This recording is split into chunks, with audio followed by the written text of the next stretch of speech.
Hi guys, Keith Darkbird Farms. It is now about the third week of March, and it's just barely starting to warm up out here, and the season's starting to go. So I want to take you around and do the first farm tour of the season, see what's growing on the farm. But first, just a reminder, ArkenbergFarms.com, scroll down to the bottom, digital tools and training. Got a bunch of cool stuff down there. Also have greenhouse opener kits available. So either roll-up sides or actuators. You can purchase either models of those that we put together, and also the different controllers that we use on them. The other thing is as well, we do a live Q&A every third Thursday of the month, 5 p.m. Central Time. So hope to see y'all there.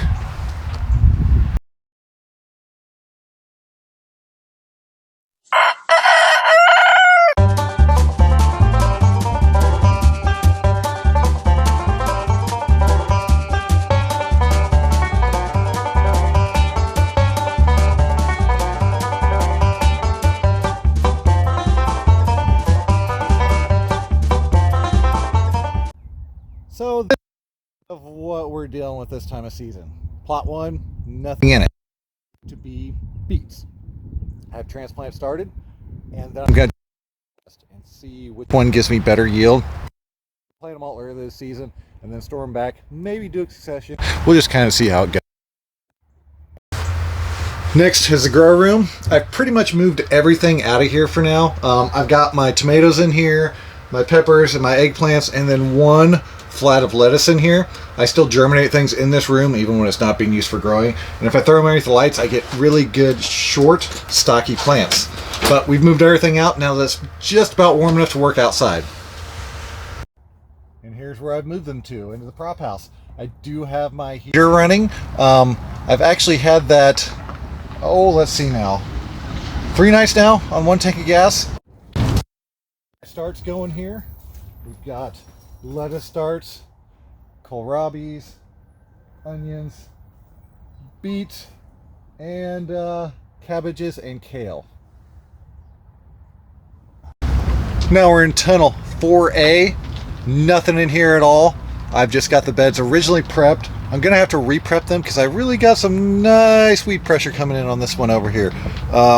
We're going to be using this for our cucumber tunnel this year. So we'll have 2 beds of cucumbers. We're going to do some zucchini squashes over here, and I don't remember what was planned over here. Now we're in our other cat tunnel 4B. This is one that has the actuator to open the door. These are one of the kits we're actually selling as a setup. And this is primarily overwintered stuff. We've got overwintered carrots, which I've just started harvesting on. I got 10-foot block out of there. Really good yield. Bunch of little short ones, which I'm going to market as gourmet carrots, but I also got some really good nice ones too. Got this whole bed here all the way down 90 foot, mainly radishes, and then I've got Hakurei turnips on one side and then daikons I believe on the other side. The daikons appear to be slow going in germination. Kale overwintered, still doing great. Then we've got cabbages that I overwintered as well, which did great. They're starting to bolt. That one's already pushed through, so is that one. So I got the rest of them out of there. We've got our overwintered lettuce, which is doing okay. Could be better, but it could definitely be worse. Just got to make sure to harvest it in the morning because it's been getting a little bitter if I get it too late in the day, like it does typically, but I usually don't have a problem with that in winter. Then, overwintered beets. I nailed the overwintered beets and the overwintered carrots this year. Next, this fall, when I do this, I'm going to plant a whole entire tunnel of overwintered beets and a whole entire tunnel of overwintered carrots. Because hey, why not? It's the easiest time of the year to grow, and stuff grows great this time of year. Then we've got our first lettuce transplants that went in about a week ago. I got 2 more flats ready that were over in the greenhouse that I'm going to plant this week to fill up the rest of this bed.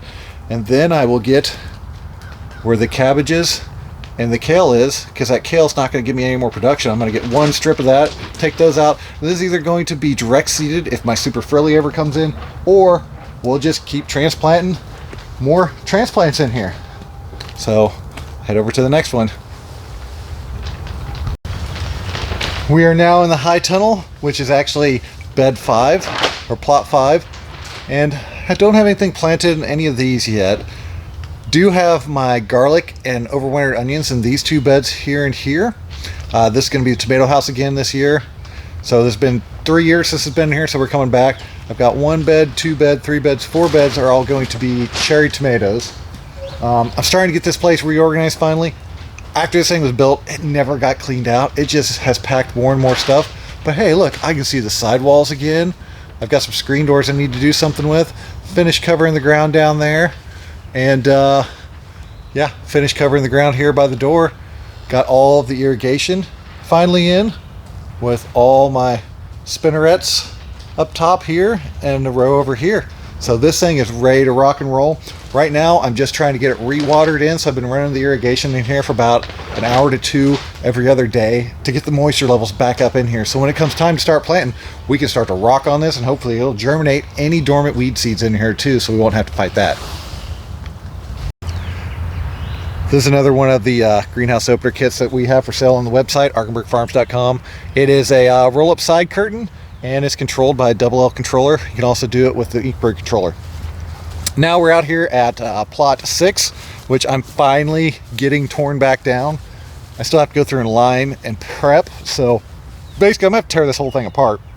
I have already ripped it with the rippers from the Wunderbar toolbar. Half that's done, this half is not. This is actually where I'm going to be planting first once I get outside, but I've got a lot of grass I have to deal with, and I want to burn this in hopes of burning any of the seed that is actually sitting dormant from getting worked into the soil. It's rained quite a bit, so we are getting close, so hopefully I'll be able to do that here the next week. Plot 7 behind me, this whole thing has been ripped and limed and worked in. I have a couple beds that I've gotten ready to plant. I actually planted a bed of carrots here and a bed of carrots here, and then it rained 1.5 to 2 inches in like 30 minutes that night.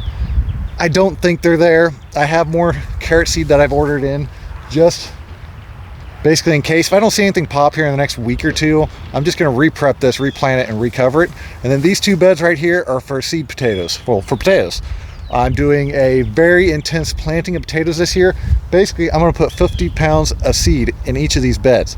I'm going to do maybe like a little staggered 6-inch, so each seed will be like 3 inches apart.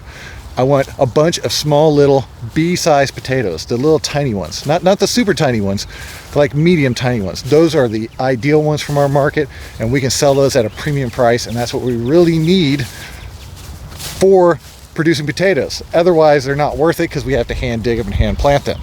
So coming out here into the big fields, just starting to work out here. Got a mess with this stupid plastic.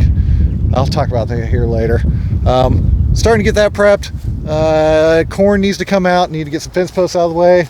I got probably the last planting of strawberries I'll ever do out here.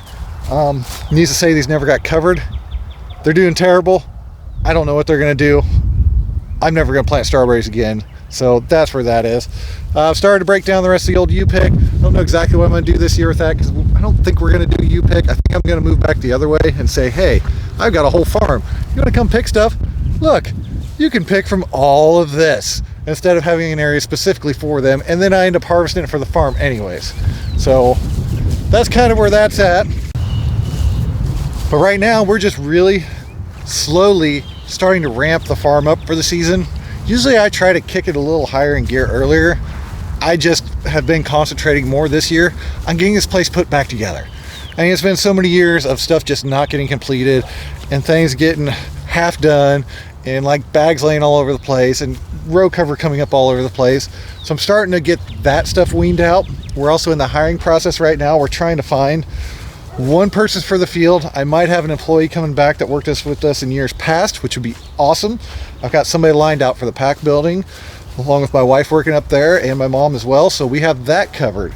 So mainly it's just going to be the field, so I'm not the only one out here doing this, because as anybody knows that does this amount of stuff, this is one person full-time job, plus some, plus some, plus some. It's basically, it's like an 80-hour a week out here. And during the summer, I don't want to be out here 80 hours a week.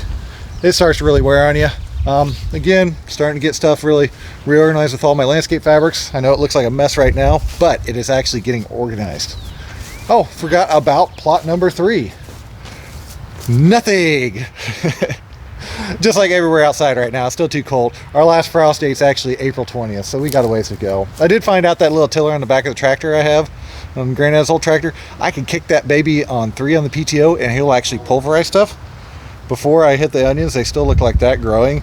That actually, I think, took care of them. So that's great. I don't like hitting things that hard with the tiller ever, but sometimes you have to. Otherwise, it'd be hours and hours of me hand digging those. So, hope y'all liked me saw today. If you did, don't forget to like and subscribe.